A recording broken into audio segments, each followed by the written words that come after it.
World War II was won not in the trenches, but in the sky. But did you know that many things we consider brilliant tactics were actually bluffs or accidents from Soviet flying tanks that bullets couldn't penetrate to the first jet fighters that arrived too late? Right now, we will find out how aviation forever rewrote the rules of war. World War II became the first military conflict in human history, where control over airspace did not just help ground forces, but directly determined the outcome of entire operations and the fate of nations. While in previous wars, aircraft were perceived rather as an exotic means of reconnaissance or an auxiliary tool, the events of 1939-1940 turned aviation into a decisive factor of global confrontation. This historical period marked a fundamental shift in military thought. Aviation displaced traditional forms of combat, creating a completely new paradigm of tactics and strategy. The key change was that for the first time in history, victory in war depended not only on the number of infantry divisions or the power of artillery batteries, but on air superiority. Without air cover, even the most combat-capable ground units turned out to be defenseless. Aviation forever changed the very understanding of the front line. If previously war was waged on the front lines, now the concept of safety disappeared for rear territories.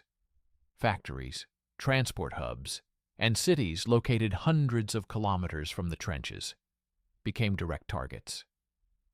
Unfortunately, it was during this period that the civilian population turned into a direct object of military actions, which became a grim feature of the new war.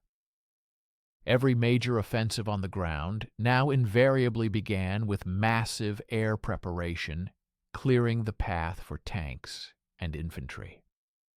However, the realization of this revolution did not come immediately. A little-known fact is that initially many authoritative military experts and analysts of that time fatally underestimated the role of aviation in real combat operations. In their conservative view, the airplane remained an auxiliary means incapable of solving strategic tasks on its own. And only after the lightning-fast Blitzkrieg in Poland and France in 1939-1940 did it become extremely clear to the whole world. Aviation is a new, terrible, and effective weapon of war that is impossible to ignore. There is also a historical rumor concerning the top leadership of the Third Reich. It was said that many high-ranking German generals, raised on old Prussian traditions, were allegedly skeptical about betting on air forces.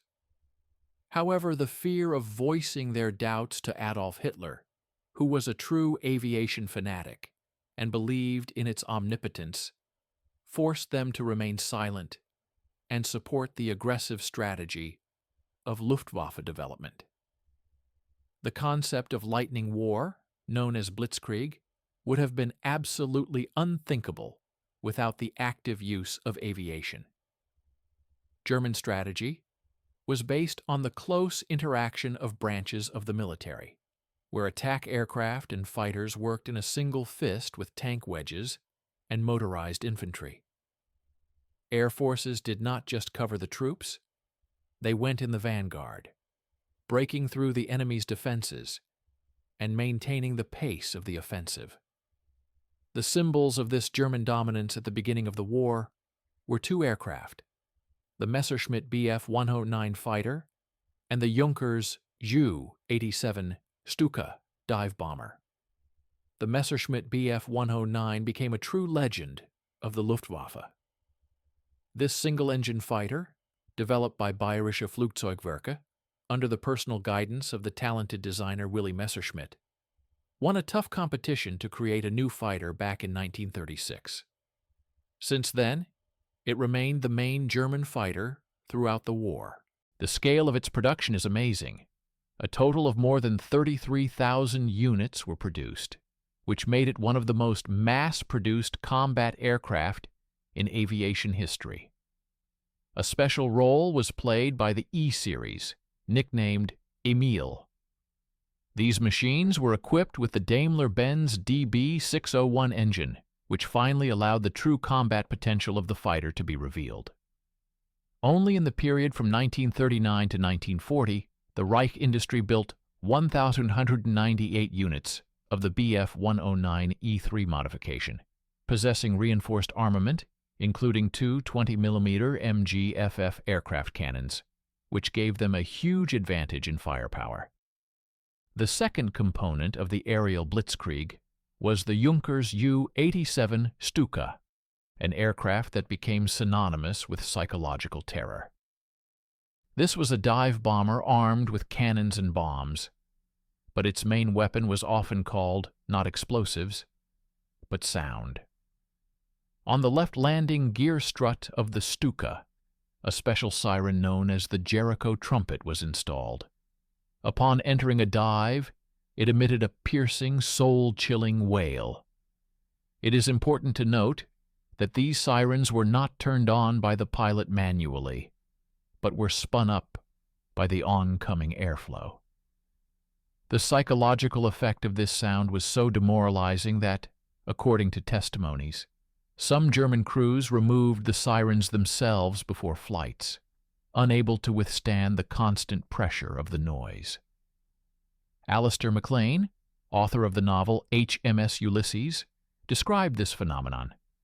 Hundreds of survivors who experienced the Stuka attack will confirm without hesitation that no weapon of the Second World War had a more demoralizing psychological impact on people. Despite the fact that the Ju-87 was at most 25-30 km/h slower than the Bf-109, its pinpoint diving attacks were irresistible to troops lacking organized air defense. Many legends circulated around the Stuka. One of them stated that the sirens were allegedly specially tuned to emit the sound of a weeping woman. Other sources claim a more pragmatic version.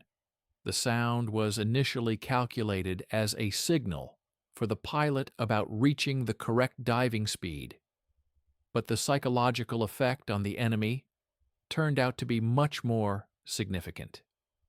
However, a little-known fact states that after 1943, when Germany lost air superiority, the Luftwaffe began to massively abandon sirens. The reason was technical.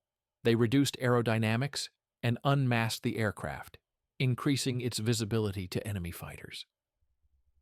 The events of 1940, known as the Battle of Britain, became a turning point in the history of aviation. This was the first major air battle that clearly demonstrated that technological superiority can outweigh the numerical advantage of the enemy. While Germany relied on the power and quantity of its aircraft, Great Britain bet on information.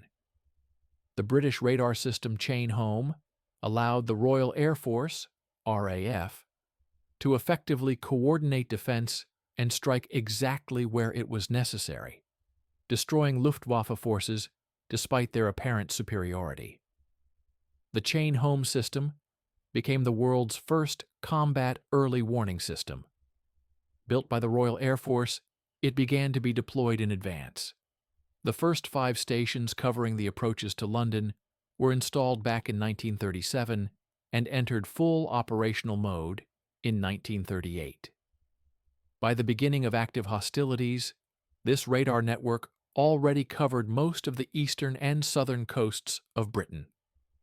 The technical capabilities of the system allowed detecting enemy aircraft at a distance of up to 160 kilometers, 100 miles, which gave the British command precious time to scramble interceptors.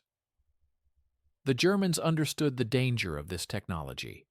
The station at Ventnor on the Isle of Wight was subjected to a powerful attack on August 12, 1940. However, the survivability of the system was amazing. The station was restored and returned to service in just 1 hour. This led to a tactical revolution. For the first time in the history of wars, a gigantic air battle was fought under the full control of ground technology. Receiving data from radars, the British developed an effective tactic for the interaction of their fighters. Hurricane and Spitfire aircraft worked in pairs, dividing tasks. Faster and more maneuverable Spitfires engaged German Bf-109 escort fighters at high altitudes, while reliable Hurricanes engaged in destroying German bombers. The result of such tactics was staggering losses for the attacking side. The statistics of the so-called hardest day, August 18, 1940, speak for themselves. On this day, which became one of the bloodiest episodes of the battle, the Luftwaffe lost 76 aircraft, among which were 18 Bf-109 fighters, 14 Bf-110 heavy fighters, as well as many bombers, 4 Ju-88, 17 Ju-87, 8 Do-17, and 8 He-111. At the same time, RAF losses amounted to 39 machines, 32 Hurricanes and 7 Spitfires. At the same time, there is a little-known fact.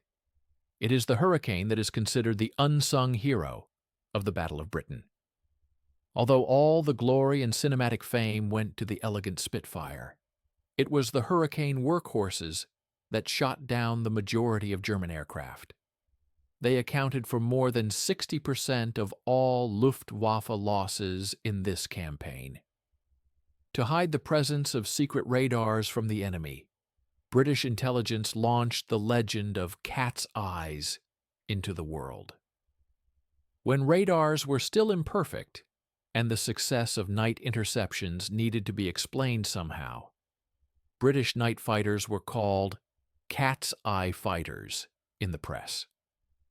Information was spread that pilots were allegedly trained in a unique ability to see in the dark by forcing them to eat huge amounts of carrots. Later, it turned out that this was a brilliant propaganda ploy to mask the operation of chain-home radars. There were also persistent rumors that the British had introduced special night vision goggles for their pilots, but this also subsequently turned out to be just a beautiful lie invented to disinform the enemy. After the Luftwaffe suffered defeat in daylight battles over Britain, the German command was forced to change tactics and switch to massive night raids. This decision opened a new chapter in the history of air wars, leading to the emergence of a class of specialized night fighters and the rapid development of airborne radar stations. In fact, this was the first large-scale use of radar directly in air combat in history, which turned the night sky into an arena of high-tech confrontation. When it became obvious that conventional British anti-aircraft guns and day fighters could not effectively deal with the threat in the dark, the Luftwaffe gained a strategic advantage for some time. However, technology did not stand still. Initially, German night interceptors used primitive thermal direction finders, nicknamed Shoe Last. These devices tried to pick up the hot exhaust gases of enemy bomber engines, but their effectiveness was limited. A real breakthrough occurred from 1942, when the Luftwaffe began to massively install FUG, Funkgerät, series airborne radars on its aircraft. One of the first successful models was the FUG 202 Liechtenstein radar, which appeared in 1942. It operated at a frequency of 490 MHz and had a detection range of up to 4 kilometers, which was a colossal distance for night combat. By the end of the same year, an improved version appeared, FUG 212 Liechtenstein. Radar equipment was installed mainly on heavy twin-engine night fighters, such as the Do-17Z-10 and Bf-110. Technically, it looked like this. The crew included a special gunner operator who operated the radar. Radar data was displayed on a small screen mounted directly in the cockpit, behind the left part of the windshield glazing, which allowed the crew to see the enemy invisible in the dark. Statistics confirm the effectiveness of these innovations. After the widespread introduction of radars, the effectiveness of night interceptions increased several times. A little-known fact is that German radars of that period were so technically advanced that captured samples were subsequently used as models and prototypes for the development of domestic aviation technology in both Great Britain and the Soviet Union. Rumors and legends also circulated around night battles, many of which turned out to be true. The most famous was the legend of the schräge Musik, slanted music, tactic. This was a special installation of two 20mm cannons that were mounted on the fuselage of the fighter and were directed upwards at an angle of 30-40 degrees.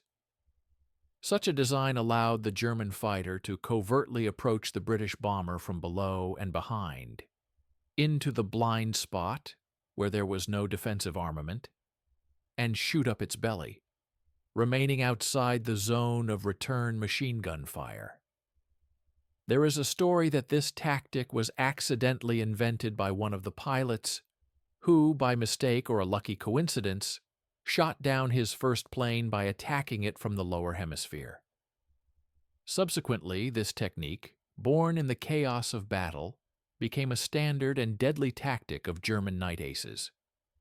If Germany at the beginning of the war bet on psychological intimidation with the help of the Ju-87, then the Soviet Union went down the path of creating a truly invulnerable machine for direct troop support.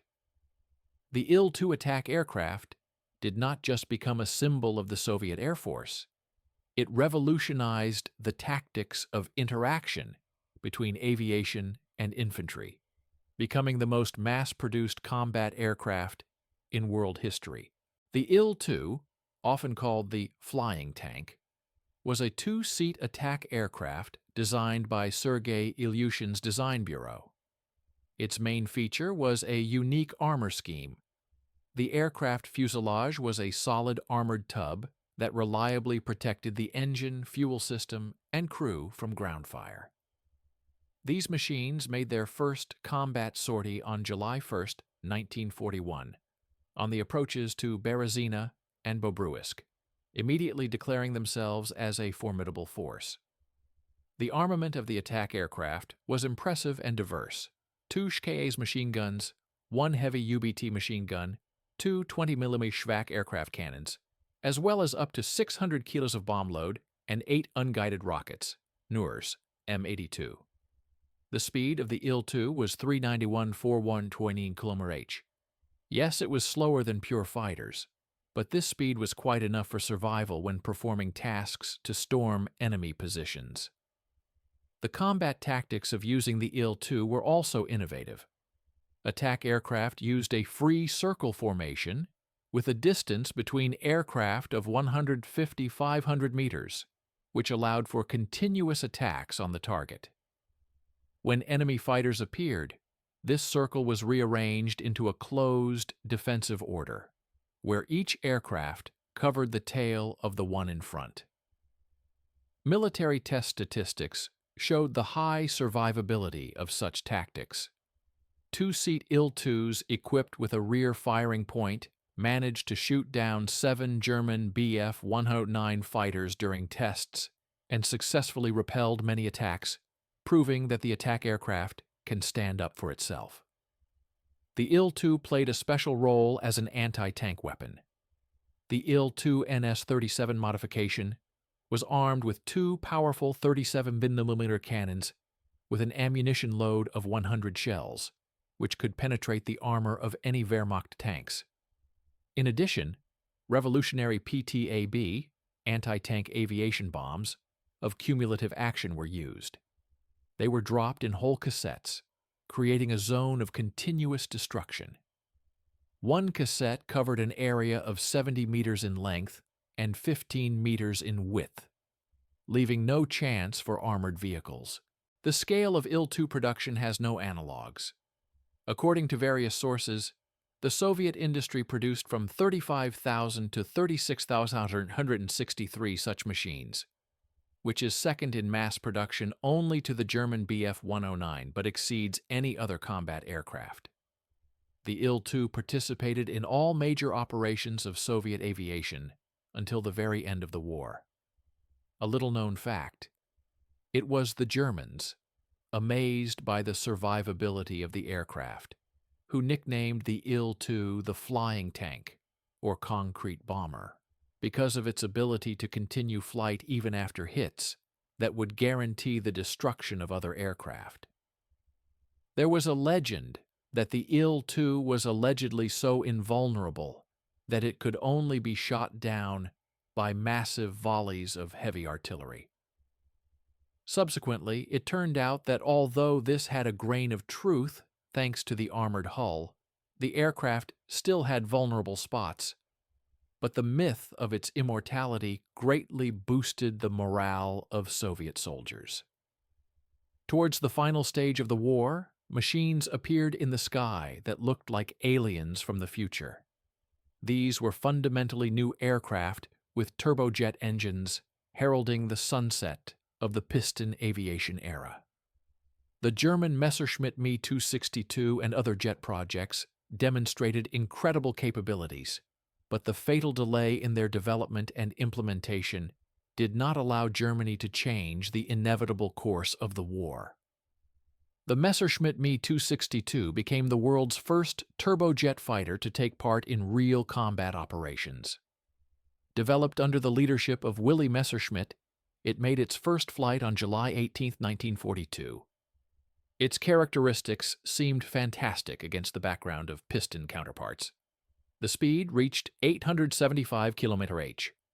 For comparison, the best Soviet fighters of that time developed much lower speeds. MiG-3, about 640 km/h, Yak-1, 560 km/h, LeGG-3, 575 km/h. The main advantage of the Me 262 was complete superiority in climb rate. It could perform an almost vertical climb, which was physically impossible for piston machines. The tactics of its application were built on these trumps: attacking a bomber formation from a dive and instantly leaving the target at huge speed. Allied piston fighters simply did not have time to approach it to firing distance. However, these advantages had to be paid for with reliability. The key problem of the Me 262 was the extremely unreliable Jumo 004 engines. Their resource was only 25 hours. There was a bitter practice. If the engine did not fail during this time, another same amount was simply added to its resource, hoping for luck.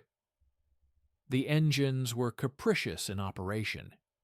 They required starting on gasoline, and the main flight on kerosene or diesel fuel. Any sharp change in the engine operation mode in flight was almost fatal for the aircraft, often leading to fire or turbine stoppage. The Me 262 was especially vulnerable when approaching for landing, when the pilot throttled back. At this moment, it became easy prey. 4 times, the resource of conventional German jet engines was achieved by engineers only after the end of the war. A total of several hundred Me 262s were built, which on the scale of a global war was a drop in the ocean and completely insufficient to change the strategic situation. There is a persistent rumor, confirmed by historical facts. Adolf Hitler personally ordered to convert this unique fighter into a high-speed bomber to strike at advancing Allied troops. This strong-willed decision of the Führer significantly delayed the start of mass production and combat use of the Me 262 in the role of a fighter, which allowed the Allies to maintain air superiority at a critical moment. On the other side of the front, the Americans had their own miracle of technology: the B-29 Superfortress strategic bomber.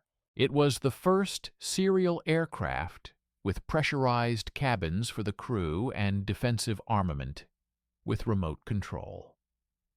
The flight speed of the B-29 was so high that it exceeded the maximum speed of most Japanese fighters.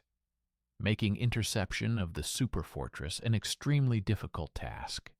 Japanese aircraft were simply too slow to catch up with it at operating altitude. The Soviet command was so impressed by the characteristics of this machine that the USSR officially requested the U.S. to supply 120 units of B-29s under Lend-Lease. The Americans refused. However, instead, Soviet engineers got their hands on 5 machines that made forced landings on the territory of the USSR after raids on Japan, which subsequently helped in the development of Soviet long-range aviation. World War II aviation proved the winner is not the one with more bayonets, but the one who owns the sky. From the wail of sirens to the first jet speeds, these technologies forever changed the face of war. And which aircraft of that era do you consider the most outstanding? The Soviet flying tank Il-2 or the German technological breakthrough? Me-262? Write your opinion in the comments. It will be interesting to discuss. If you like this breakdown, like and subscribe to the channel. There is still a lot of history ahead. See you!